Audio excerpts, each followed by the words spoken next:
আসসালামু আলাইকুম। আমার চ্যানেলে আপনাদের সকলকে স্বাগত।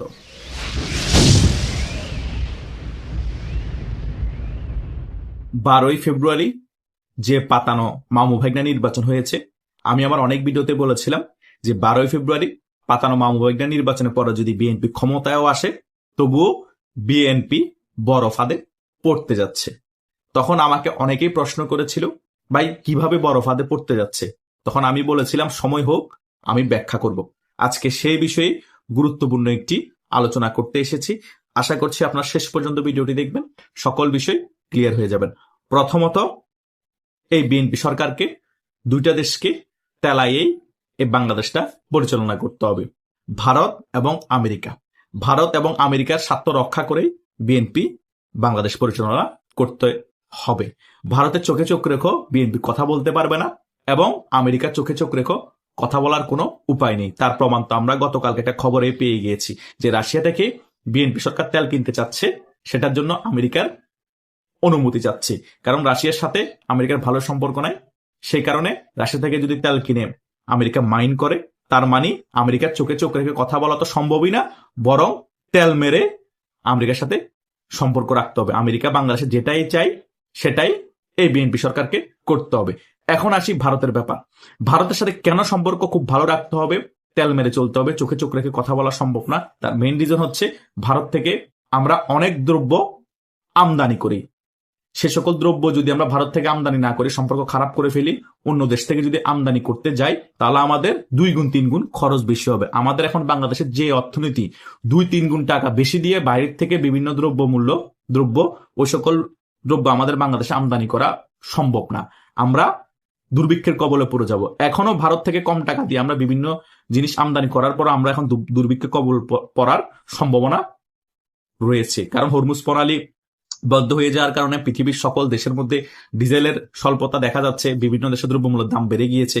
সো বাংলাদেশও তার ব্যতিক্রম না। কিন্তু ভারতের সাথে এখন খুব ভালো সম্পর্ক করার চেষ্টা করছে বিএনপি সরকার, এবং ভারত যে সকল শর্ত দিচ্ছে সে সকল শর্ত মেনেই ভারতের কাছ থেকে বিভিন্ন দ্রব্য, বিভিন্ন দরকারি জিনিসপত্র বাংলাদেশে আমদানি করছে বিএনপি সরকার।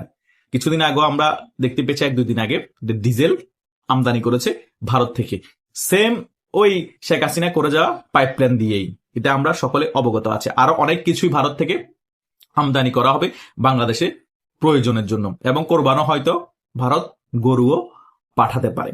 তাই বোঝা যাচ্ছে বিএনপি এখন ভারতেরও স্বার্থ রক্ষা করতে হচ্ছে এবং আমেরিকারও স্বার্থ রক্ষা করতে হচ্ছে।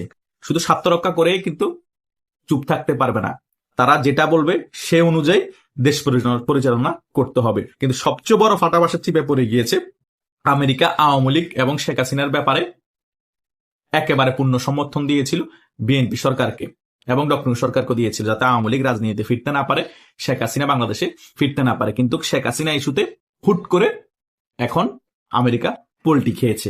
শেখ হাসিনার ইস্যু নিয়ে এখন আর আমেরিকার মাথা ব্যথা নেই, এবং বাংলাদেশ আওয়ামী লীগ বাংলাদেশের রাজনীতিতে ফিরে আসবে নাকি আসবে না সেটা নিয়েও মাথা ব্যথা নেই। কারণ বিএনপি চেয়েছিল আমেরিকার সমর্থন নিয়ে আওয়ামী লীগকে একেবারে কোণঠাসা রাখতে, আওয়ামী লীগ যাতে বাংলাদেশের রাজনীতি ফিরতে না পারে সে বিষয়ে যাতে আমেরিকা পূর্ণ সমর্থন দেয় বিএনপিকে, সেটা খুব ভালোভাবে আমেরিকার কাছে চেয়েছিল বিএনপি। কিন্তু শেষ পর্যন্ত আমেরিকা সে বিষয়ে অনড় না থাকার কারণ হচ্ছে আমেরিকা ভারতের সাথে একটা বৈঠক করে, সেই বৈঠকের মধ্যে যে একটা ডিসিশন হয়, সেই ডিসিশনটা কি, যে বাংলাদেশের গণতান্ত্রিক প্রক্রিয়া ফিরে আনার জন্য বাংলাদেশ আওয়ামী লীগের উপর যে নিষেধাজ্ঞা আছে সেটা তুলে নিতে হবে, এবং তুলে নেওয়ার পর বাংলাদেশ আওয়ামী লীগকে বাংলাদেশের রাজনীতিতে ফিরে আনতে হবে। সেটা আমেরিকাও চেয়েছে এবং ভারতও চেয়েছে। এখন অনেকের মনে প্রশ্ন, তাহলে আমেরিকা কি আওয়ামী লীগকে বাংলাদেশের ক্ষমতায় আনতে চাচ্ছে ভারতের মতো?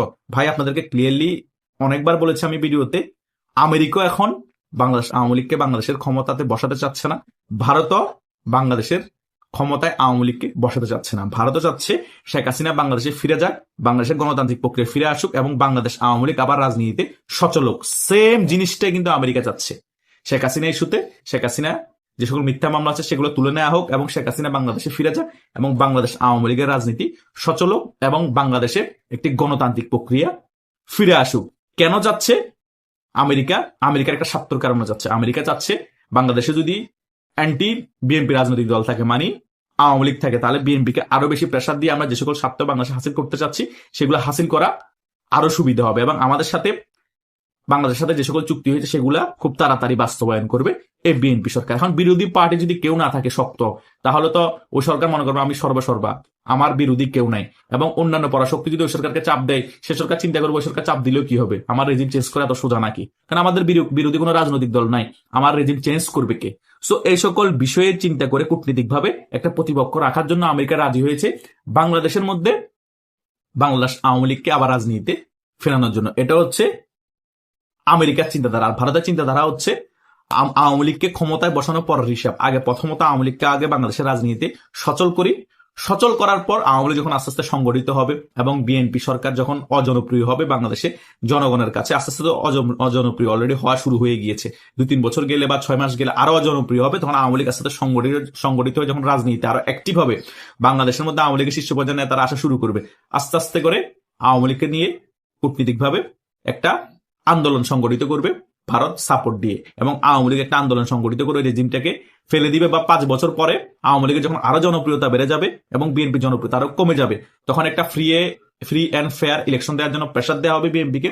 তখন বিএনপি বাধ্য হয়ে একটি তত্ত্বাবধায়ক সরকার আন্ডারে নির্বাচনে যাবে, সেই নির্বাচনে আওয়ামী লীগও থাকবে। সেই নির্বাচনে যাতে আওয়ামী লীগ ক্ষমতায় আসতে পারে সে চিন্তা করে আওয়ামী লীগকে বাংলাদেশের রাজনীতিতে ফিরিয়ে আনার জন্য ভারতও চাচ্ছে। তাই ভারতের চিন্তাধারা আর আমেরিকার চিন্তাধারা আলাদা, কিন্তু একটা বিষয় একমত যে বাংলাদেশের রাজনীতিতে আওয়ামী লীগ ফিরে আসুক এবং বাংলাদেশের রাজনীতিতে শেখ হাসিনা ফিরে আসুক। কেন ফিরে আসুক? গণতান্ত্রিক প্রক্রিয়া ফিরে আনার জন্য। কারণ বাংলাদেশে এখন গণতান্ত্রিক প্রক্রিয়া নাই, এবং গণতন্ত্র নাই বললেই চলে। মামু ভাগ্না নির্বাচনের ফলে মামু আর ভাগ্নারা এখন ক্ষমতায় আছে, টুইন পলিটিক্স চলছে। সরকার দলও একই মতাদর্শের লোক, সরকার বিরোধী যারা আছে তারাও একই মতাদর্শের লোক। সংসদের মধ্যে পাতানো একটি সংসদ করা হয়েছে, জামাতকে বিরোধী দল বানানোর জন্য 60 থেকে 70টা তার জোটকে আসন দেওয়া হয়েছে। আর বিএনপি বাংলাদেশে অনেক জনপ্রিয় রাজনৈতিক দল বোঝানোর জন্য বিএনপি 213টা বা 14টার মতো আসন পেয়েছে।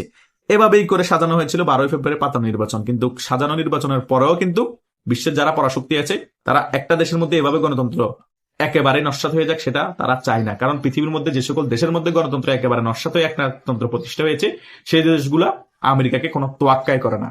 তাই আমেরিকা একদিক দিয়ে হলো ভালো যে গণতান্ত্রিক প্রক্রিয়া যাতে টিকে থাকুক, সে কারণে হলো আওয়ামী লীগকে এখন বাংলাদেশের রাজনীতি চাই, শেখ হাসিনাকে রাজনীতি চাই। কিন্তু তাদের স্বার্থ আলাদা, ভারতের স্বার্থ আলাদা।